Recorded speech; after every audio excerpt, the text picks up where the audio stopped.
Welcome to Power 60, gentlemen. I want to say hi to Hulk Hogan. He's going to get us started because this is definitely an adult program. Here we go. The following program is intended for a mature audience. Viewer discretion is advised. This I've got to see. It's worth watching, so stay tuned.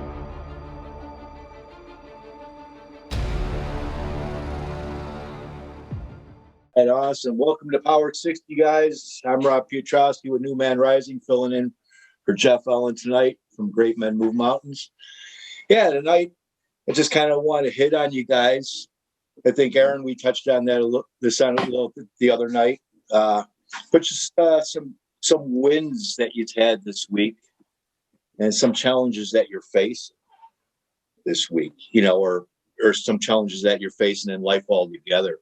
And I'll share mine right off the bat. I shared it with some guys in a relaunch group the other day. So when I had this week was, I'm a musician and I haven't done any recording and I don't even know how long. So for the first time this, past few weeks, I went out and I got my home studio equipment out, found out it was outdated, with Windows 10, and had to run the Guitar Center, buy a few more things to get everything up to date, and started recording Cats in the Cradle for my dad for his birthday next week. And it came out great. But my challenge was I was being so damn critical of myself. I've never really sang before. I sang backups in bands and stuff. I never really put myself out there as a singer. And I was being so damn critical of it, and it actually came out pretty damn good. And to sit there and cover a tune like Cats in the Cradle, which is a all-time great by Harry Chapin. It's, you want to do do him some kind of honor. You don't want to just go out there and schmuck it up and, like somebody would go out there and do a remake of Stairway to Heaven and butcher it, So, I became so damn critical of myself. So I sat down and I watched a documentary about Harry Chapin. And it was amazing how much me and him had in common. He was, for one, the critics hated him. He never got a good review. Yet he sold 14 million albums. Went out to, he was a very big humanitarian. He started the, what was it here? With Jimmy Carter, he started the World Hunger Organization, with the government. And of course, he died in a car accident in 1981. But if everybody remembers, in 1986, they had the U.S. for Africa and all that stuff going on. You had Michael Jackson and all them doing We Are the World and whatnot. And it was all in tribute to Harry Chapin. It was him who kind of led them to doing all this. So Harry Chapin was a pretty amazing guy. The things that we had in common was his parents divorced young, like my parents. His father was in a band, I believe it was Tommy Dorsey's band. His father was in. So that kind of led to his parents' divorce. My dad was a musician, always in one of the top wedding bands in Chicago back in the 70s and 80s. And much like Harry Chapin, I said I didn't want to be like my father. I wanted to be around for my family and kids when I got older. And Harry Chapin did the same thing, and he ran himself in that he was always on the go. And me, here I am still loving music and wanting to be a musician, much like my father. So it was just amazing, a lot of the little similarities we had in common. He started out playing trumpet, so did I, and when he turned 15, he figured trumpet wasn't going to attract the chicks, so he picked up a guitar like me, So it was just kind of cool seeing all these little things we had in common, and here I am redoing one of his songs for my dad. So it was pretty cool. And I'll throw a little video on here about, how I was being so critical about myself, and I posted it on I used it as a comment on one of the things the other day. It was talking about vulnerability, but also it's about being critical. So let me bring that up. And this is Dimebag Darrell, who was with Pantera. He got shot on stage, killed back in 2004, I believe it was. But he kind of does a little talk here about what makes you cringe. I'm going to share that with you guys. And it kind of boosted me up again. It lifted me a little. Here we go.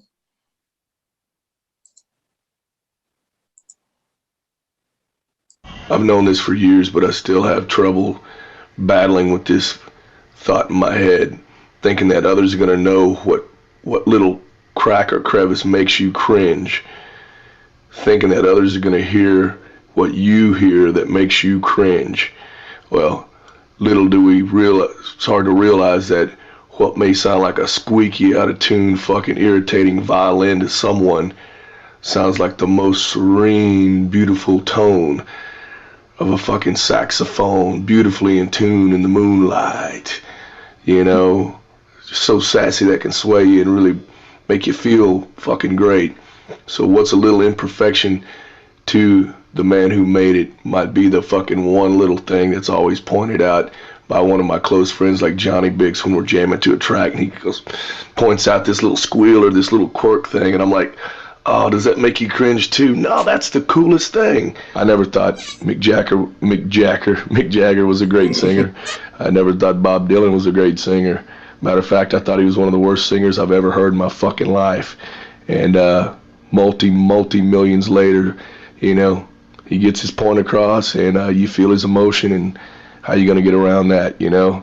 Maybe that's better than the greatest singer in the world, is to be able to get your message through to someone else through the actual way you sing it and feel it at that time.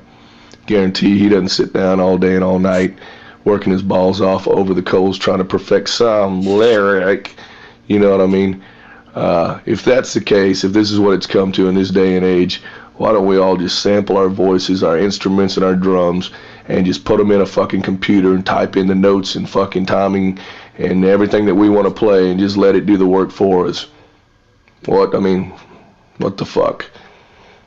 You know, that's why those old records were so fucking great back in the day, is because there's no way that you could go back and Pro Tool it, slice it, dice it, do this and fix that and fix that.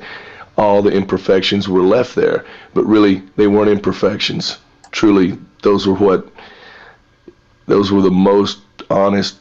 You can't beat honesty. Those were the honest fucking, that's the honest way the dude sounds. Unmanipulated. Stripped down and honestly from the fucking heart. What is perfect, you know? That's like saying, man, well, dude, you can play with feel and everything if you're a drummer, but you've got to stay in time. You know, you got to be solid. Well, all I can say is some of my favorite fucking records, the tempo shifts 3 or 4 times. When it takes off, you feel the fucking gas, the power behind it, and it goes. You feel the motherfucker's emotion, and it's moving. You can't stop it. It's like a fucking race car when it hits the gas. How can that be wrong? So that cancels that theory that you know, to be a great drummer, you got to stay in time. That's horseshit. That's like to say to be a great singer or a great guitar player, you got to play in tune. You got to be in pitch, you know? Well, you can spend all fucking day and all night trying to get it exactly right on pitch, and then go hook up your Eventide harmonizer and bend it back out of pitch. That don't make no sense to me. So some of the greatest moments of guitar playing and singing is to hear somebody's fucking pipe screaming, trying to get to that fucking note, and you can hear the rage, and then, oh, or overshooting a note. It's like just overexcited, man. That is fucking emotion. That is a live human being, you know. Fucking some of the other greatest moments I can immediately think of off the top of my head are listening to Black Sabbath records back when Tony Iommi would double his guitars and they'd go out of tune. One would be like here and one would be up here. And then when they would fucking dogfight each other, just listen to the front of Iron Man. That's some of the heaviest sounding shit you'll ever hear. And that's more perfect proof that the live feel, the honesty blows away computer technology and what perfect truly is, if there is such a thing.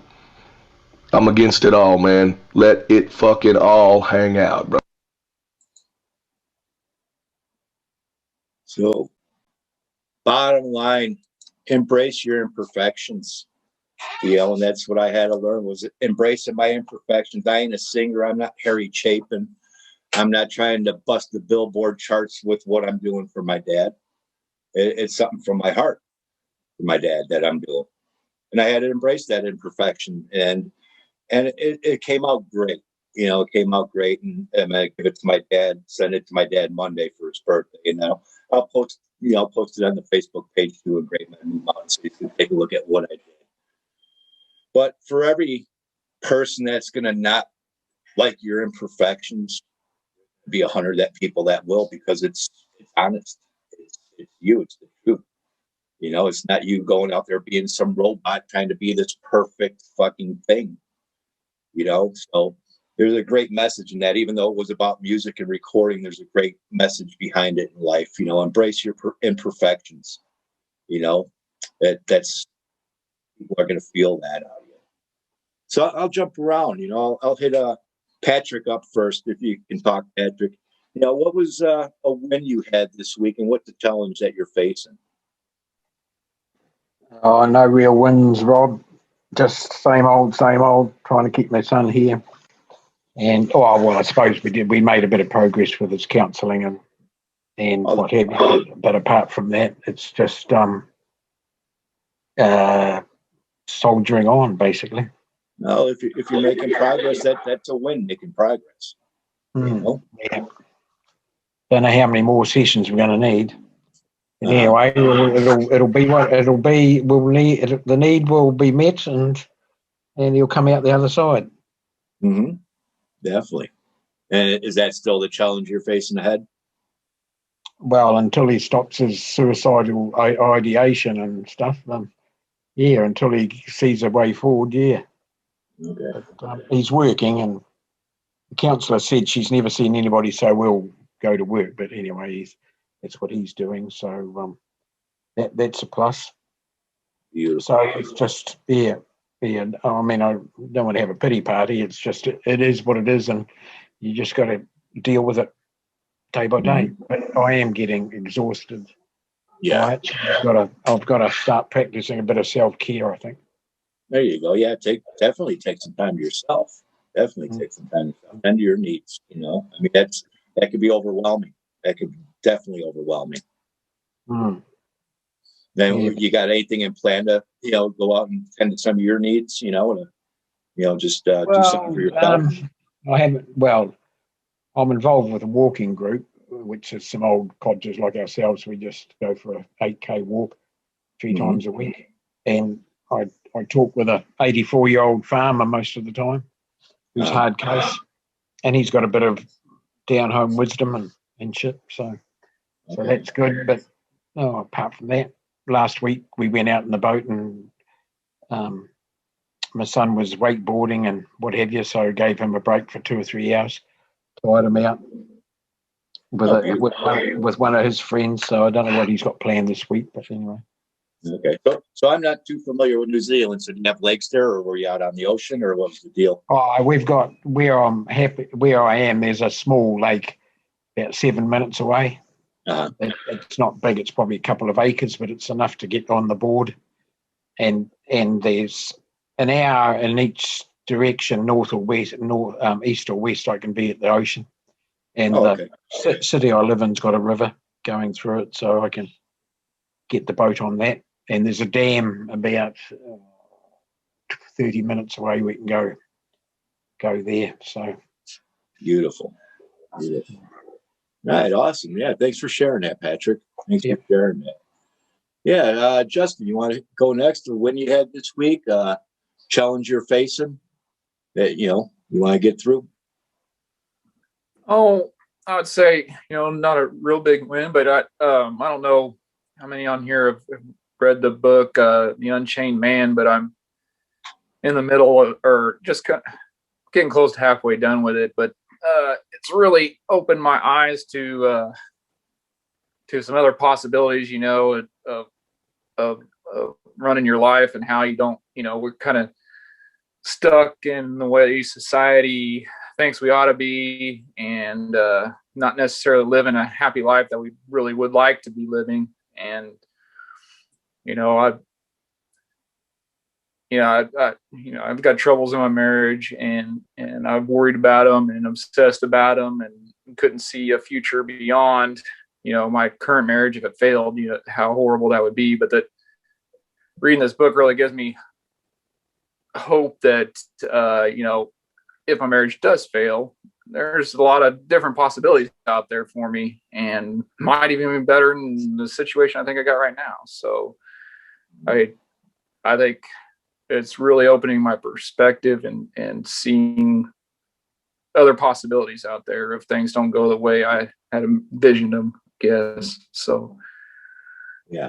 Was that you that posted that post about that today, The Unchained Man? Yeah, that was me. Okay. I did see that. I was like, I remember reading that book, and I actually started listening to it again today. It's been a while since I listened to that book. It's a pretty long book, but it's good stuff in there. And I'm kind of getting back up to par with it again. But I mean, society, the social conditioning, it's taken a toll on this world. It really has. And a big part of it, I know for me, was I was always so wrapped up in work. I was usually promoted up to foreman or some kind of a manager or whatever with work. So I was always the guy enforcing the company's values and, their rules and whatnot, and their boundaries and whatnot. So trying to separate from that coming home, it's like, it was rough, because now I was living by not my own values, but I was living by company's values. It's hard to really separate myself from that, especially being a boss, because you're the guy enforcing all those rules. So I had a really rough time with that. Mm-hmm. And a lot of the time those companies' rules, you don't agree with most. I know I didn't agree with most of them, but if I want my job, I have to do this. But was it really me? And half the time the company didn't even, they'd go against their own rules. So it's like, where was the integrity with the company if they ain't living by the rules that they're putting out for the rest of us?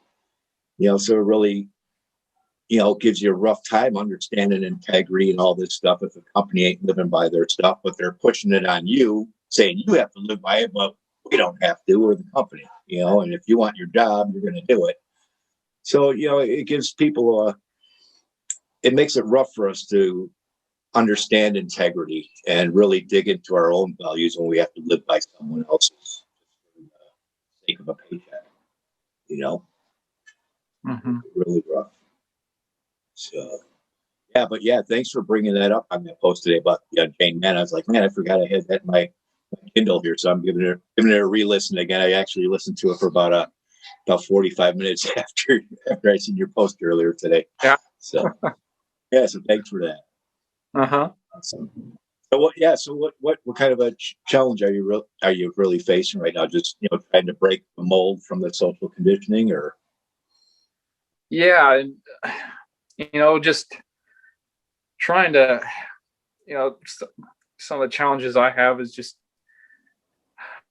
trying to break free of that codependence with my wife. I'm trying to become that individual I used to be, and I think that this book, really kind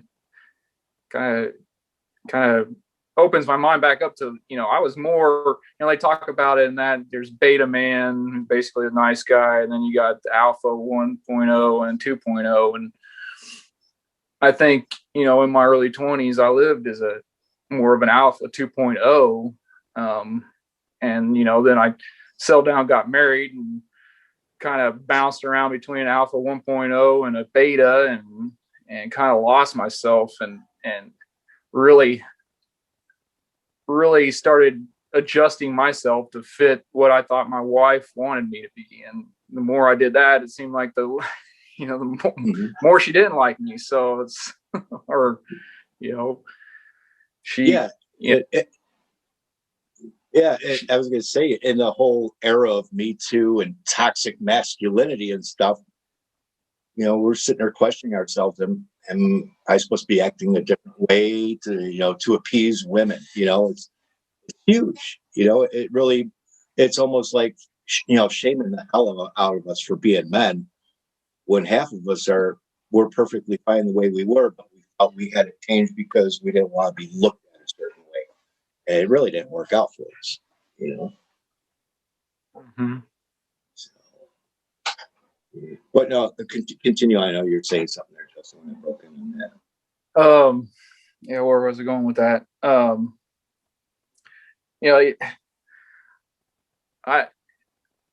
I thought things, were fine between us for quite a long time. I didn't really see any issues, and she kind of caught me off guard and with the "I love you but don't love you" type stuff. And I asked her, what do you want? And she doesn't even really know. But when she does tell you, I don't think she really wants those things. She doesn't really want the nice guy she thinks she wants. And one thing I did, I read the No More Mr. Nice Guy not too long ago, and she asked if I had anything I want that I've read that she thought she ought to read. And I had her read that book just because I thought maybe it would kind of give her an understanding of what, she sees no more Mr. Nice Guy. That sounds like a bad thing, but in reality, being a nice guy is not really a good thing. Mm-hmm. And it sounds great, and I think that's the way women have tried to program us over the years, and through elementary school and everything else, and our wives, and what they think we ought to be is really not what they want or need. No, so, it's kind of funny. The feminist culture actually created the toxic masculinity in the nice guy. Because the nice guy is the toxically masculine guy. But that's what this culture pushed.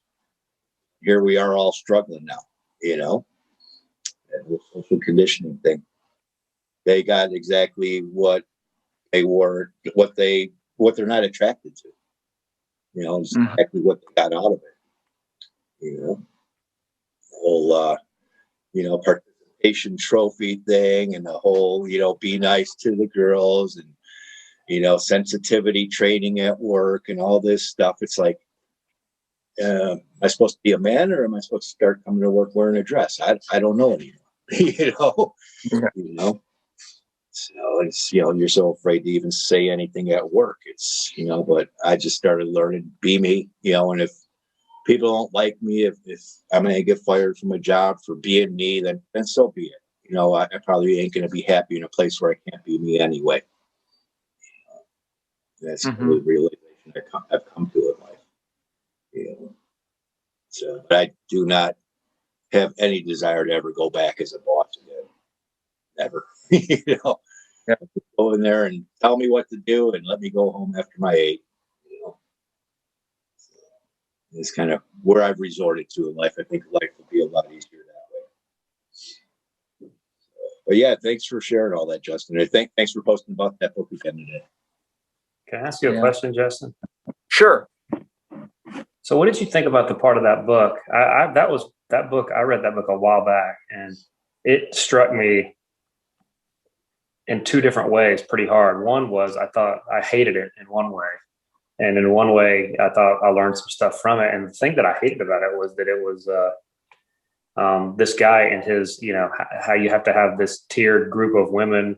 And the only way to live was, a couple of, I can't remember exactly, one that you have a close one and then a couple of extras that you see on the side, and then, always rotating through them and all this kind of stuff. And it kind of made me skeptical about the rest of his message, because that whole, what I thought was kind of a pile of crap was, I don't know, but what did you think about that? Did you think that was a desirable lifestyle? I don't, myself, I don't live that lifestyle. I've been married for 20 years and slept with the same woman for the last 20 years and no other, and never even considered anyone else. But, I could see the appeal of it to some degree, the lifestyle.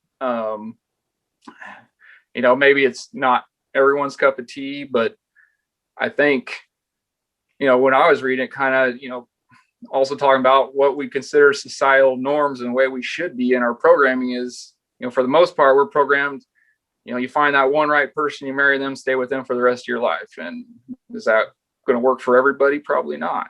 And he's doing what works for him.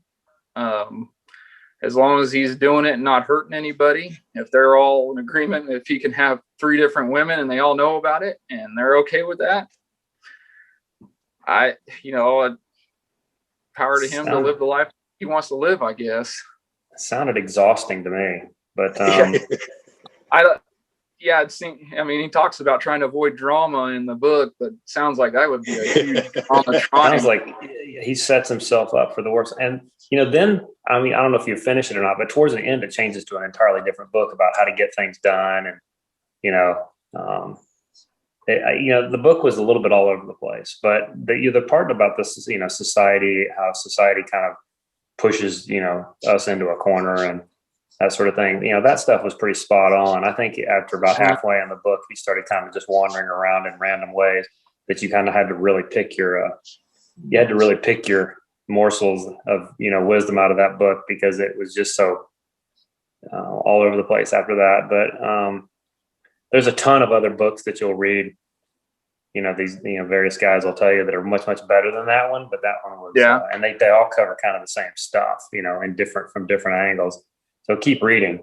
But that one, I thought that one was one of the better ones that I read, just because there's just so many really, really, really good ones, So but it kind of pissed me off because Dan Dorr I was at the time assigned that to me, and I was like, "What the hell are you giving me this? This is way too this is way too soon." I didn't, I don't want to read about some guy, who I don't know. Anyway, so that was I just wondered if you had a similar reaction. Sounds like you had to take it a little bit more maturely than I did. Honestly, if I did get divorced, it's like, I might try and sleep with several women. I've never. Oh yeah, hell yeah. For me, I've been with my wife since I was 19 years old, and I had sexual partner one time before that. So, I have not been around the block. So, if I was set free, I might go wild for a little while. Well, we should talk sometimes, because your situation sounds. How long ago was it you got your, I love you but not in love with you speech? Oh, about 18 months ago. Oh wow! So so it's only been about a year for me, and so, but I've been through. I can't even tell you how many seasons it feels like I've been through since then of different, my own trying to figure stuff out, and then. It's a crazy long story. I was just curious. It sounded like it's fairly fresh for you.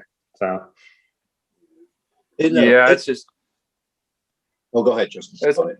It's been all over the place. Not only did I get the "I love you but don't love you," but I've also caught her recently in emotional affairs. So it's been through a roller coaster. So. Well, I don't know if this will help you at all, but until recently, I wasn't sure what I was going to do. Stuck in limbo. She kind of hadn't made any move to make any changes to herself. I've been working on my stuff for a better part of a year and making all kinds of changes and doing all kinds of things. And she's done really, fuck all. And so I finally went to this retreat out in Arizona and talked to the guys about it, and I came back and said, all right, we're moving, we're splitting up at this point. I've decided this is what's going to happen. And, it's funny now that that's decided and we've got dates and agreements and all this kind of stuff. She's all of a sudden, on a diet, working on her shit, trying to, at first she tried to put a stop to the whole process, trying to say, well, wait a minute, let's work on stuff again and that sort of thing, and at the time I was just like, no, I think we're past that point. We need to, I did agree though, that we were just going to go through a separation period and move into different places. So we're not getting divorced just yet, but until I actually decided, yeah, you know what, this is just not going to, keep flying. She didn't. She was gonna do anything. So it's almost like she was perfectly happy living like that indefinitely. So. Yeah. I've never. Well, I was going to add in there about, how you talk about, in that book, dating the 7 women or whatever. But in the Red Pill community and in some of the pickup artist community, they talk about spinning plates, or just always having another plate to spin another woman. But even in a relationship, you can spin plates, and it's not so much dating someone else, but having someone else show an attraction for you just through who you are, which will make your spouse go, wow, other women are attracted to him too. It makes you high value when your spouse can see that someone else is attracted to you, from a female standpoint. You have value, and it keeps them scrambling a bit. So that's the way I kind of look at the spinning plates thing within a relationship. It could be just going grocery shopping with your spouse and just kind of, chalk up the conversation with some gal in the produce section. Oh, blah, blah, blah, blah, just spark something up where this other women showing some kind of interest to you makes your spouse go, whoa, Yeah. So there's value there. So, but that's how I take spinning plates in a relationship. It's not so much cheating, but it's kind of, showing that you do have value to other women. That's interesting perspective. I kind of like that. Yeah. Yeah. So, almost like, when our spouse, somebody else is showing her interest, we're kind of like, hey, so, but yeah, we want to show that we have value, so, and I do it every once in a while, just at dinner or something, flirting with the waitress a little bit, not flirting directly, but indirectly flirting, and it works. There were a couple of times my girlfriend was like, you're mine, so, but it does really create some kind of, value that, keeps them on the ball. A farming friend of mine, when I was walking, he said he noticed when he was younger, when he didn't have a girlfriend, no one was interested. When he did have a girlfriend, all the girls were interested. Exactly. Because they wanted to know what were missing out on. Exactly. And he said it was quite marked. He's this 84-year-old farmer walking beside me, tells me this shit. Oh, this is what I noticed, Patrick. Mm-hmm. I always found myself attracting more women out of the blue just by wearing my wedding ring. Go figure. When I didn't have a wedding ring, women didn't come up to me. When I started wearing a wedding ring, women came up to me. They seen, okay, this guy must have some kind of value if somebody's married to him. It's kind of interesting. I always heard those stories, and until I started wearing it, I was like, holy shit, it is true. So, but Barry, while you're on, why don't you hit us with when you had this week, and that's what we're talking about this week is when you had this week and something that that you're a challenge that you're facing this week. Shit, where do I begin? There was a major shit test that occurred, earlier in the week, and I'm not good at these, clearly, because I've never been good at them. And the problem is they're fairly few and far between. And so I get caught blindsided by them sometimes because I'm just not like, it's like she knows exactly how long to wait to lull me into a sense of, complacency, and then, come out of left field with something. And I actually talked to, I don't usually get on the C-Note show because, but I happen to have time last Friday to get on there because we talked about it, and it was tough because it went, I think that things were under control, and then they'd spin out of control again, and then I think they're under control, and they're spin out of control again. And so anyway, it seems to have gone, it seems to have resolved, but I'm not so sure I handled it any better than I used to. And so, because it's just, this is a tough one for me because, figuring out what exactly are your values and your, what you're going to base your decisions and that sort of thing on, and then stick to it. I don't tend to react necessarily, but I also don't tend to really think through all the information and really formulate a good response before I start kind of trying to navigate through it. And it'll tend back towards a nice guy's response or something like that, or appeasement or something like that, as opposed to, just making it, deciding what needs to happen and then taking a stand on it. So I'd say maybe I got it 50-50 this time instead of, zero, 0 correct and 100 wrong like I would in the past. So maybe that's progress, I guess. I'll call it progress. Have you ever given yourself permission to kind of take a step back and give yourself time to think about your response?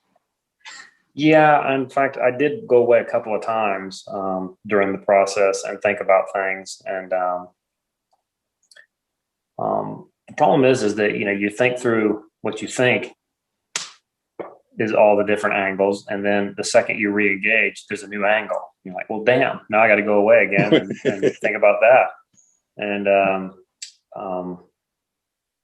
I don't know. It's like that's just like some special talent for backing me into a corner, no matter how prepared I feel like I am. So yeah. Because I mean, if it re-engages into a whole different segue where you got to think about your response, you can, because it changed from your first response. Now you have to respond to something different.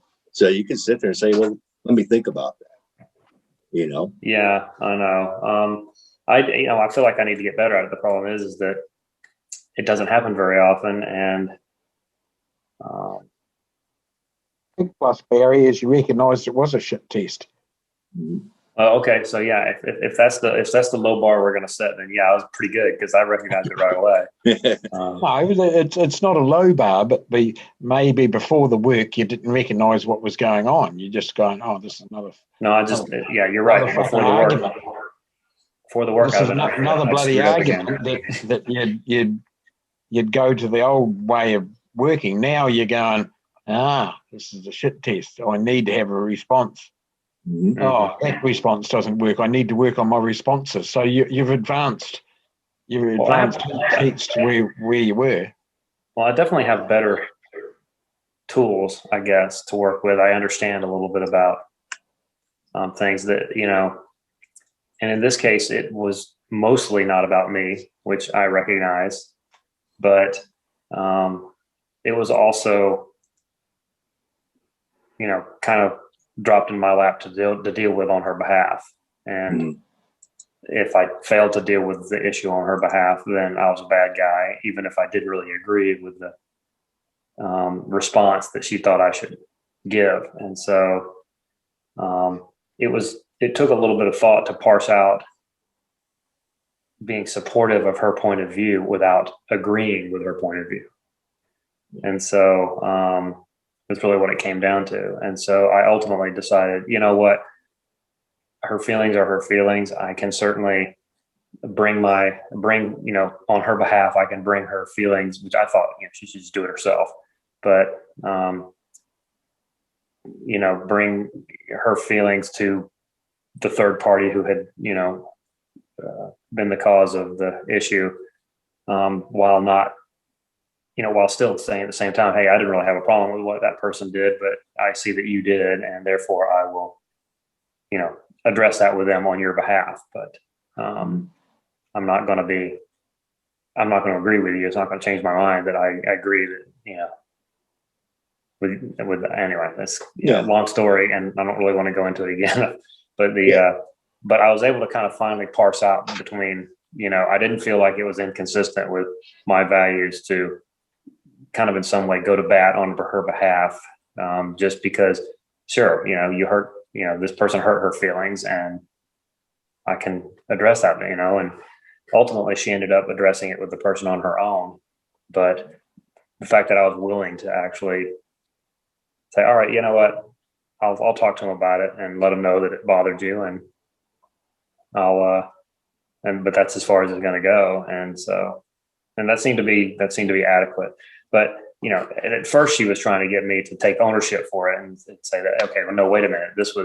I had a problem with it, but I didn't. So, you know, that was where I was really stuck. So, yeah, it's okay to sit there and show empathy and understanding, but you don't have to agree. You know, if you have your own beliefs, those are your beliefs. You don't have to change your beliefs for someone else to like you or, you know, this or that, you know. I mean, navigating that really narrow line of, you know, sticking to your values and being strong and not giving in when it's just to smooth things over, you know, being the nice guy, you know, walking that line between being the nice guy, but at the same time, you know, responding to a reasonable request, I guess, is not exactly clear sometimes. Exactly. Yeah. Well, awesome. Yeah. Thanks for sharing that, Barry. It's great stuff, man. Great stuff. Yeah, Lon, we'll hit on to you. When you had this week, challenge you're facing, you wanted to share? Win I had this week. My win is actually my challenge, to want the truth. You don't know my story, but about a year ago, I got the bomb. My wife filed for divorce at the end of January, so we're kind of in the thick of that. I've not seen her since Christmas. She called me one time to let me know that I was being served papers that she had filed. So I've spoken to her once since Christmas. Well, today, my son, I ended up going to her house today to help my son jump her car, which he left the battery on. And long story short, she ended up having the key. So I ended up seeing her and talking to her for the first time since Christmas, which was, you know, I've kind of given myself the story that she's become very cold and very distant. And she was actually very warm. And we had a really fairly intense 15-minute talk, you know, kind of going over some things, which, you know, I've really gotten myself to the point of being okay with the divorce, moving forward with that, you know, being able to see my future without it. And I'm sort of really struggling with the 15 minutes that we talked today, you know, that, you know, we kind of opened up to each other and, you know, some emotions came out. You know, in the year since she's dropped the bomb, I've seen her wall drop twice, you know, that she put up. Once was we had an anniversary dinner, and her wall came down then, and it came down today. So I just have to be honest with you. I'm just, you know, that was a win because it was really nice to see my wife in there again. But at the same time, it was a challenge to be like, you know, I was kind of giving myself some notes here, you know, and one of them was, did today mean something? It was like, yeah, it did. You know, my wife still cares about me. You know, does today change anything? No. You know, we have mediation on Tuesday. You know, we're going to get divorced. There's no, you know, I just don't think that. I think she needs it for what she's got going on in her life. But I'm struggling with that a little bit. You know, all of a sudden I go from being very outcome independent to outcome dependent on, you know, in the stroke of about 2 hours. And I'm just kind of wrestling with that a little bit, you know, like, fuck, how did that happen? You know? So a question I'd have for you, because it was something, kind of a subject that we touched on a little bit in a relaunch group just a little bit earlier. So after this kind of high today, this beautiful interaction you had with her today. Yeah. Now, if she was to show up tomorrow being in her raging feminine, how would you handle that? Well, I don't get the raging feminine from her. I just get stonewall. Okay. So for me, I won't get a raging feminine from her. What I'll get is that I just won't hear from her again. You know, even though she kind of talked to me about today, interestingly enough, she's like, we should really sit down and have coffee and kind of talk and kind of figure some things out, which is, you know, that's a lot more conversation than I've gotten out of her since way before Thanksgiving. So it's been a long time, you know. And what I said to her at the time is I said, you know, I've just really tried to give you your space and your independence. And I said, so I'm letting you know if you'd like to do that, you know, you reach out to me. I'm not going to reach out to you. And I said, I'm not saying that because I don't care. I said, because I would love to sit down and have coffee with you. I said, but, you know, you reach out to me when you want to reach out to me. So what will happen to me is I won't get a raging feminine. What I'll get is I'll just get dead silence again as well. And if I get, you know, that's kind of what I'm taking notes for me on, is that I'm just going, you know what, I just need to proceed forward, that I'm getting divorced. that, you know, that's how that's going to happen. I've decided to give myself some time to kind of collect myself, figure out who I am before I get back into dating or anything like that. I just want to, I want to be okay being by myself. You know, when I'm okay, when I like myself enough that I figure I can go out and date somebody else, then I'm going to go date somebody. But I'm not there yet. So that's, you know, I just need to get myself back into that frame. You know, it just kind of threw me off my horse, and I need to get back on my horse and realize that, you know, and if, you know, if she calls me tomorrow and says, hey, I want to go have coffee, I'll go have coffee, you know, but I doubt she's going to call me tomorrow and say, let's have coffee and chat. I think she's probably going to be like, holy fuck, I can't believe I kind of opened myself up to that today. You know what I mean? Like, lost myself in the moment, and I think she'll check herself, and she'll get back in control, and that'll be that. So. Okay, awesome. Yeah, it sounds like you did great with your interaction with her, man. And I love your focus to, you know, keep moving forward and not rush, you know, into something right away, you know. So I love your focus on wanting to take your time. I'm not ready. Yourself. Yeah. I mean, you know, of course I want to, you know, everybody wants to, but I know that it wouldn't be fair to me. It wouldn't be fair to my ex-wife, and it wouldn't be fair to whoever I was dating. It's just not, I know I'm not in that frame of mind that I'm just not there, you know, so. That's awesome. How do you deal with the silence, Lon? How do I deal with the silence? You know, I'm actually, the funny thing about that, Patrick, is she moved out at the end of July. So she's been out now 9 months approximately. And, you know, the thing that I found is I really don't mind being alone. I'm not lonely when I'm here by myself. I don't have any kids here. I actually really enjoy spending time with myself. I find that people have to reach out to me more often to interact with me. So what I find, Patrick, is I'm really okay being by myself. And as far as the silence, I leave her alone. I mean, she lives 2 miles from me. I realized when I was over there today that I had not been by her house since Christmas, which was the last time I saw her. So I just leave her alone, Patrick. I just don't. She's still in my head. She's got space in there. I mean, she's, you know, I think about her every day. I think about her almost all the time. But I don't text her. I don't, you know, if I have a business item to detail out with her, I text her, I email her. I take care of business. I don't have any issues with that. But I just don't give into those gremlins of saying, oh, I'm going to give you the, hey, how you doing text. Because more often than not, I don't get a response, you know, and I learned a long time ago that they were probably triggering her and sending message to her that she was like, you know what, leave me the fuck alone. You know, I got that message a long time ago of leave me the fuck alone, and I've left her the fuck alone, you know, pardon my language, but, you know. Yeah, I can totally relate with you because that's a demon I fought, you know, when my ex had left. I went on a camping trip for anybody that doesn't know my story. And I came back and she had a bunch of her stuff packed and left, you know. And, you know, so I called her right away, She told me she wanted a divorce, this and that. All right. So I left her alone and got the divorce papers. And that was like really, you know, fucking gun blast to the heart, you know. So I called her up. Is this really what you want? Left a message on her phone. And then she texted me back, you know. And, you know, I just don't want to talk right now. I'm not ignoring you, but I promise I'll call you back. And so I left her alone and never heard a word from her, you know, through the rest of the separation until the divorce was finalized, you know. So, but yeah, it was a struggle, definitely a struggle, you know, to not call or text or this or that, you know. Yeah, no, it's not easy to do, but no. The funny thing is, and I told her this today, is that, you know, and I said this to her. The funny thing is, this is something I do want to say, is that I was actually thinking about writing her a letter this morning. I had to drive I live in Minnesota, and I had to drive to the cities for something. And I was actually kind of writing this letter in my mind. And it was a really simple letter, and it wasn't like, hey, let's get back together. I just wanted a couple of closure items that I wanted to sort of get in there that I just felt that I hadn't said to her, and I felt it was important to say to her. And I'm not a big fan of the letter, but I just didn't really, you know, I couldn't figure out a way to do it. And I'm like, you know, I'm just going to have to write the letter.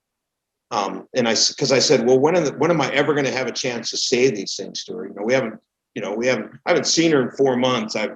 I've talked to her on the phone once, for 5 minutes, and the fuck all of everything is that I fucking got to see her today, and I actually got to say I kind of told her that I was thinking about writing her a letter, and I told her what was in my, I said, I'm just going to tell you these things, and it was, so I'm not a Christian monotheist kind of guy, but I do believe in, there's a God of some sort, whether it's all of us or not. And I was supposed to see her today, and I was supposed to actually tell her those things. And that doesn't mean jack shit as far as us getting back together or anything. But the thing is that when I said them to her, they hit her. I knew they did. You know what I mean? Which for my, we were both really on the verge of, crying. And I think if my son hadn't been there, and he wasn't sitting there talking to us, I think we'd have both broke down.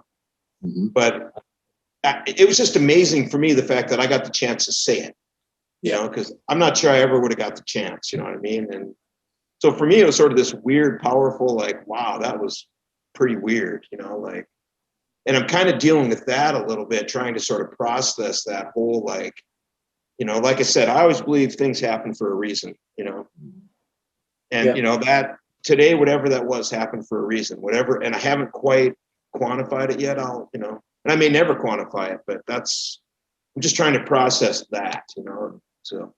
Yeah, I left my ex a letter, after I moved out, and when she moved back into her condo, I left a letter for her. It was mostly gratitude stuff, thank you for this, thank you for that, for the years of marriage. And it was funny because almost like 2 weeks later, she, hey, do you have this bread knife?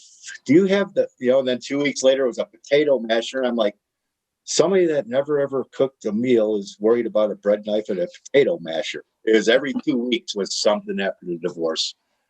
But, I had my mind made up. But, divorce doesn't mean, anything can happen after divorce. Things can rekindle because. And I'm open to that. Absolutely. Yeah. Yep. But I also have to let go. So. Yeah, exactly. Yeah. A lot of times after divorce is over, that pressure isn't there anymore. Yeah. And I felt that release today a little bit, to be honest. Yeah. Which I thought maybe it would happen when she filed, and it didn't. And there was a release today, and it may go back up. So, but anyway, thank you for hearing me. I've spent enough time. So. Oh, thanks for sharing, Lon. Thanks for sharing. Actually, Lon, you got to see the reaction, and it was instant and in the moment, and the letter wouldn't have delivered that to you. Say that again, Patrick.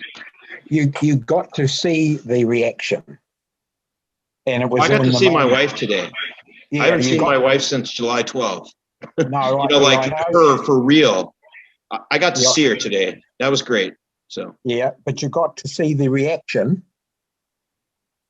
To the thoughts that were going to be in the letter, and it was in the moment, so there was no screening. And that's what I'm saying, Patrick, is that I think that I was, I would have written the letter. It's just funny. I hadn't really thought about writing a letter. And today was kind of the day I had it written out. It's a really simple letter. I don't believe in those long, I wrote her one when she first moved out and she burned the fucking thing. I know she, I kind of laughed. I found it later on in the fireplace. I was like, wow, like she's pissed, but this, and a lot of times guys write letter with the idea like I'm getting her back, right? And I wrote the letter I had today really was a simple, I'm really sorry I hurt you. I mean, that was really kind of the bottom line, and I didn't have a whole lot more sentences other than that. I just wanted to let her know that I understood that I had hurt her bad, Then I didn't want to go into any details. I just wanted to say I'm sorry I hurt you, and then I had a few sentences with that, but there was no, yada yada yada. And I got to say that today in person to her. And, it means the world to me. I mean, I'm tearing up now because it was that powerful, and I know she felt it. She got it. Well, it's not going to change her mind. I don't think so. I think she's got to do this, but I know she saw today how I really feel. And that's worth everything in the world to me, so. It was heartfelt. Yeah. Yep. Hey, Lon, by the way, what part of Minnesota are you from? What town? I live in Northfield, just south of Minneapolis. So. Okay. My dad's in Alexandria. Yep. Kind of the middle of the state. So Lake Country. Yeah. So Awesome. Yeah, maybe next time I get up there, we'll try to get together. I think Matt, he lives out that way, and a Yeah, couple Matt other lives guys. up by St. Cloud. Yep. Yep. Awesome, Absolutely. Jeff. Yep. You let me know. So awesome. Thanks, Lon. Thanks for sharing. you bet. Thanks, guys. Yeah. Jared, you want to jump in real quick? When you had this week, a challenge you're facing? A challenge I'm facing. Honestly, I think a lot of it is just trying to put a stake in the ground on who I am anymore. I've caught myself subconsciously, I don't know if I'd say it, but not so much nice guy tendencies, but just I've caught myself falling back into a couple of habits, and it's, it's nice to be able to bring attention to it. Honestly, I think that's where I'm at right now, is just trying to, I don't know the best way to say it, but in a sense, I guess, just define, what I am and what I am not. Yeah. I think there was a group I talked to about that the other day. We're going to find ourselves moving forward, and all of a sudden we're going to find ourselves sometimes falling flat on our face again. But we're going to get back up and brush it off, because we caught in a way we caught ourselves. We're like, shit, I tripped up, but I know what I tripped on, And, after we've been through this social conditioning for how many years, we've been conditioned, I call it sometimes, social programming. We got to reprogram ourselves, reboot, and sometimes, rough getting, that reboot going again, But no, it's great you caught yourself though, Jared. You know where you slipped up, It's almost like that little kid putting his hand on the hot stove for the first time and figuring out, okay, I screwed up. I know not to do it again. He'll do it on accident every once in a while after that, but he'll know, what he did, Yeah, no, I definitely agree. I think there's the other side of that coin is kind of not falling into overthinking it and sitting there and driving yourself crazy, wondering, okay, well, what haven't I caught that I've been doing? I fell into that, and that sucked. Like, that sucked quite a bit. Yeah. And the thing is, we can definitely overthink that, but you ain't going to catch yourself until you're actually doing it. When you catch yourself doing it, you're screwing up, and that's great. That you're catching it, man. That's great. But yeah, don't overthink the other stuff. As you trip over those other little stumbling blocks, then think about it, but don't try to overthink it right now. Focus on that one rock you tripped on now, That's fair. Yeah. It's going to take, it's going to be a trip after another, I know I tripped and stumbled and fell on my face a number of fucking times, Hey, fuck, I ain't perfect. I still do, just because I'm helping guys coach doesn't mean I don't fucking fall once in a while, I still do, man. We're all human. We're imperfect. That's fine. But at least now we know that we're catching ourselves and seeing what the hell we stumbled over. That makes a huge difference. At least we're seeing it now. Before we jump off, I do want to say something. I've been listening to the other gentleman talk. A couple voices I'm not sure I've heard before, but I can tell you, I think the number one thing that really was a turning moment for me and the end of my marriage, which technically still isn't 100% over yet, was embracing the term that you are the prize, and that you are the one taking the right step in the direction to better yourself. And in the end of it, regardless if you're back with her or not, I can personally say that the past couple months, either way, I know I'd be happy because I know who I am now. Awesome. Like I told you the other night, man, I've seen you grow a lot since I first met you. That I'm proud of you, Jared. You're doing a great job, man. You're doing a great job.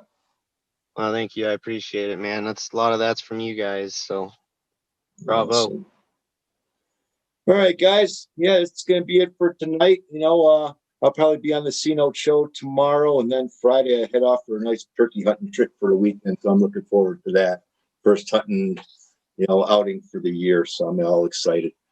But you gentlemen have a nice evening. Thanks for joining me tonight. And if any of you want to talk to me one-on-one, for a consult or just a no bullshit, chat, hit up the Great Men Move Mountains and put me in the contact there if you want to talk one-on-one a little bit. All right, guys. So have a good night.